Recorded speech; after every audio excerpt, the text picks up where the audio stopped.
પાલિકાની બેદરકારીથી સુરેન્દ્રનગરના લોકો ઢીંચણસમા પાણીમાંથી પસાર થવા મજબૂર. પાલિકાની બેદરકારીથી સુરેન્દ્રનગરમાં લોકો ઢીંચણસમા પાણીમાંથી પસાર થવા મજબૂર. વર્ષા ઋતુમાં સુરેન્દ્રનગર શહેરમાં નગરપાલિકા દ્વારા પૂરતી વ્યવસ્થા ન હોવાને કારણે અનેક વિસ્તારોમાં પાણી ભરાવાની સમસ્યા સર્જાઈ રહી છે.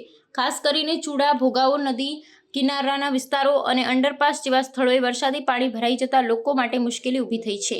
લોકો પોતાના ઘરેથી બહાર નીકળવા માટે ઢીંચણસમા પાણીમાંથી પસાર થવા મજબૂર બન્યા છે. ભારે વરસાદ અને નગરપાલિકાની અયોગ્ય ડ્રેનેજ વ્યવસ્થાને કારણે અનેક વિસ્તારોમાં ઘરો અને રસ્તાઓ પાણીમાં ગરકાવ થઈ ગયા છે. ભોગાવો નદી નજીકના વિસ્તારોમાં તો ઘરમાં પાણી ઘૂસી જતા લોકોનું જીવન અસ્તવ્યસ્ત થઈ ગયું છે.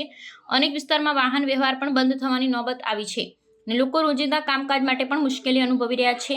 સ્થાનિક નગરપાલિકા દાવા કરે છે સફાઈ અને ડ્રેનેજની કામગીરી નિયમિત રીતે થાય છે, પણ વાસ્તવિકતા એ છે કે ચોમાસા દરમિયાન પાણીની નિકાસમાં મોટી ખામી જોવા મળે છે. પરિણામે નાગરિકો સ્વચ્છ અને સુરક્ષિત વાતાવરણથી વંચિત રહે છે અને દર વર્ષે આવી સ્થિતિનો સામનો કરવો પડે છે. આ સમસ્યાને લઈ સ્થાનિકો અને સામાજિક કાર્યકર દ્વારા નગરપાલિકાની કામગીરી પર સવાલ ઉઠાવવામાં આવ્યા છે.